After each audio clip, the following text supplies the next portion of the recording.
مارك زوكربيرج بشهر 2 2021 بينضم لكلب هاوس لحتى يشوف هذا التطبيق الجديد اللي عمل هي الضجة الكبيرة بالعالم. وبشهر 6 قبل اسبوع فقط بيطلق النسخة الخاصة بفيسبوك اللي هي لايف اوديو رومز. شو فرق عن كلب هاوس؟ شو فرق عن تويتر سبيسز اللي حكينا عنه بالفيديو الماضي؟ وليش هذا الصراع بين عمالقة السوشيال ميديا بالعالم؟ حتى سبوتيفاي انضمت لهي المنافسة. شو الفرق بين هدول التطبيقات؟ فيسبوك عن شو بتتميز؟ ليش اطلقت النسخة الخاصة فيها؟ وليش غالبا انت لسه ما استخدمتها؟ لانه هي حاليا متاحة بس بامريكا. كل هي المعلومات وكل معلومات المنافسة والميزات الجديدة بتطبيق فيسبوك راح احكي عنها بهذا الفيديو. خليكم معي انا يمان واهلا وسهلا فيكم. طبعا بالبداية خلونا نشرح هي الخدمة بشكل بسيط. هي اسمها لايف اوديو رومز، يعني غرف صوتية مباشرة، وهي فعلا اسمها بيشرحها. هي عبارة عن غرف صوتية انت فيك تفوت تسمع لاشخاص عم يحكوا بهي الروم، اسمه سبيكرز او متحدثين، وانت بتكون كمستمع. المتحدث او مدير الغرفة فيه يعمل لك دعوة لحتى تطلع على الستيج وتحكي. بالنسبة لفيسبوك عدد المتحدثين الاكثر هو 50 متحدث، ما بصير يكون بنفس الروم اكثر من 50 واحد عم يحكوا. هو فعلا هذا الشيء منطقي لانه راح يصير الموضوع خبيصة بعدين وما عاد بتسمع شيء من هذا الحكي. بالنسبة لعدد المستمعين هو ممكن يكون لا نهائي. حاليا الخدمة متاحة فقط بامريكا وللاشخاص اللي عندهم صفحات موثقه او هن شخصيات عامه بشكل عام، والجروبات. بالنسبه للجروبات انت كادمن فيك تحدد مين فيه يستضيف غرفه ضمن الجروب تبعك. ممكن تحدد اذا بس الادمنز هن اللي مسموح لهم يعملوا غرف جديده او حتى الاعضاء ممكن يعملوا غرف جديده. اذا كانت مجموعتك مغلقه طبعا بس اعضاء الجروب راح يقدروا يسمعوا هاي الغرف. اذا كانت مجموعتك عامه اعضاء الجروب واشخاص من برات الجروب ممكن ينضموا لهي الغرفه ويسمعوا شو عم يصير. حاليا الخدمه مثل ما حكينا متاحه بامريكا. فروقات عن كلب هاوس تقريبا 90% تشابه، في فروقات جدا حلوه عملتها فيسبوك، وفرق عن تويتر سبيسز كمان نفس الشيء. هلا راح احكي عن الميزات وشو بيميزها عن هدلاك الشغلات الثانيه. وهلا خلونا نحكي عن الميزات لللايف اوديو رومز. مثل ما حكينا التطبيق متشابه مع كلب هاوس او تويتر سبيسز تقريبا 90%، يعني حاطين فروقات بسيطه بس تتناسب مع المنصه يلي عم نحكي عليها. اهم الميزات هي فكره نوتيفيكيشنز واخر الاخبار. يعني انت مثل تويتر سبيسز ما عندك تطبيق منفصل او صفحه منفصله بتروح بتشوف فيها الرومز يلي بدك تنضم عليها الاوديو رومز. لا، هون عندك بيطلعوا ضمن الاشعارات عندك او ضمن صفحه اخر الاخبار مثل اي بوست عادي، هي مثل اي فيديو عادي، مثل اي فيديو لايف عادي بتطلع فيه على الفيسبوك، تماما نفس الفكره. فهون ما عندك صفحه منفصله لهدول الشغلات.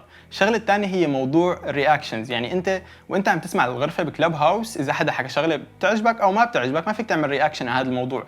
اما بفيسبوك حاطين لك مثل تماما لما تكون عم تحضر بث مباشر، في عندك شريط رياكشنز تحت فيك تتفاعل بالشيء اللي بدك اياه، لايك او اغضبني او تضحك على اللي عم يحكي، اي شيء بدك اياه بالحياه يعني. فهي شغله جدا حلوه بشكل مباشر لحتى السبيكر يعرف شو راي الجمهور او شو راي المستمعين بدون ما يطلعوا على الستيج. الفكره الثالثه هي فكره الريمايندر. يعني انت اذا حدا شفته عمل غرفه فيك انه لبكره فيك تكبس على زر الجرس وبس يصير وقت هي الغرفه بيعطيك اشعار عن هذا الموضوع. الفكره الاهم يلي برايي هي فكره الاشعارات بفيسبوك راح تكون مضبوطه اكثر بكثير من كلب هاوس. مثل ما حكينا كثير من مستخدمين كلب هاوس عم يمسحوا التطبيق من وراء فكره الاشعارات لانه تطبيق لسه جديد والشركه لسه صغيره وما عم يقدروا يضبطوا هذا الموضوع، عم يبعثوا لك اشعارات بشكل كثير كبير او بدك تلغي الاشعارات ما عاد يجيك اشعارات ابدا. ففكره فيسبوك خوارزمياته ذكيه بشكل انه توصل لك فقط الاشعارات اللي بتهمك بحيث ما يكون عددها كثير كبير. اذا حدا من اصدقائك فات على غرفه انت عم تسمعها او انضم للسبيكرز بيوصلك اشعار طبعا كمان انه واحد من اصدقائك مثلا صار سبيكر او فات على هي الغرفه لحتى بتشوف يعني هيك انه صار معك حدا بهي الغرفه. الفكره واحده من الفكر اللي كثير حلوه كمان بما انه فيسبوك صار من فتره طويله تقريبا فكره دعم الجمعيات غير الربحيه. فالهوست او المستضيف لهي الغرفه فيه يحدد جمعيه غير ربحيه قبل الروم او ضمن الروم لحتى المتحدثين والمستمعين يتبرعوا لهي الجمعيه ضمن الغرفه. وهي شغله كثير مهمه خلال الازمات. ممكن يصير كثير بصير غرف من هذا النوع لمناقشه ازمه معينه، فممكن يتم جمع ارباح كثير خاصه من ضمن المشاهير اللي حكينا هي متاحه لهم الخدمه حاليا لجمع ارباح او لجمع اموال لهي المنظمات غير الربحيه لمساعده اي حدا فعليا. فهي اهم الميزات. حاليا راح احكي عن موضوع الربح يلي فيسبوك فعلا تفوقت فيه على تويتر سبيسز وعلى كلب هاوس. وهلا بدي احكي عن اهم نقطه برايي طلعتها فيسبوك مع الخدمه الجديده لايف اوديو رومز اللي هي فكره انه تبعت ستارات لصاحب المحتوى او لمنشئ المحتوى. هذا فكره انه تبعت ستارات فيسبوك اخذوها فعليا من منصتهم للستريمينج. فيسبوك مثل ما كنا بنعرف صاروا عم يشتغلوا سنين لحتى ياخذوا العالم من تويتش ويوتيوب لحتى يصيروا يعملوا ستريمينج عندهم على المنصه، وفعلا نجحوا بهذا الشيء وخاصه بالوطن العربي لانه نحن المجتمع العربي فعليا بيستخدم فيسبوك اكثر من تويتش فعليا للجيمنج.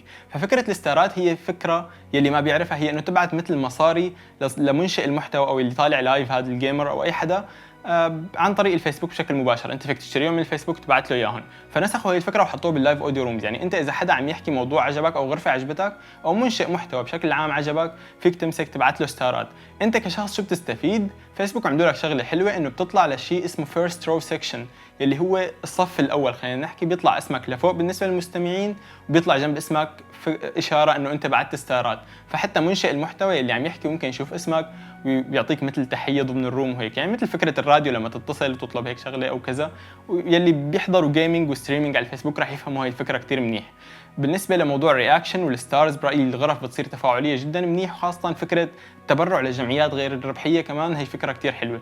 فبرايي الغرف فيسبوك هي غرف جدا تفاعليه اكثر من تويتر سبيسز وكلاب هاوس اللي حكينا ما عنده الرؤيه واضحه لجمع المصاري لحد الان. بينما فيسبوك كانت حركه كتير ذكيه منهم انه ياخذوا فكره الستريمينج ويحطوها باللايف اوديو رومز. هي فعلا متشابهه بس هذيك بفيديو هي بدون فيديو. فبرايي هي الشغله بتتميز فيها فيسبوك عن الاثنين، وممكن تكون سبب نجاحها مستقبلا لحتى تتفوق على هذاك الجزء. هذا كان كل شيء لفيديو اليوم. شكرا لمتابعتكم. اذا ما انكم حاطين لايك على هذا الفيديو لحد الان حطوا لايك اذا عجبكم. طبعا اذا ما عجبكم يعني لا تحطوا ديسلايك، خلاص بس كملوه. سبسكرايب على القناه لانه عم نحاول نوصل ل 1000 مشترك. واذا ما انكم متابعيني على الفيسبوك والانستغرام بنزل شغلات كثير حلوه هنيك غير اللي بنزلهم على اليوتيوب. كمان فيكم تتابعوني من صندوق الوصف. شكرا كثير لمتابعتكم. كان معكم يمان، واهلا وسهلا فيكم دائما، وستنوني بالحلقه القادمه. سلامات.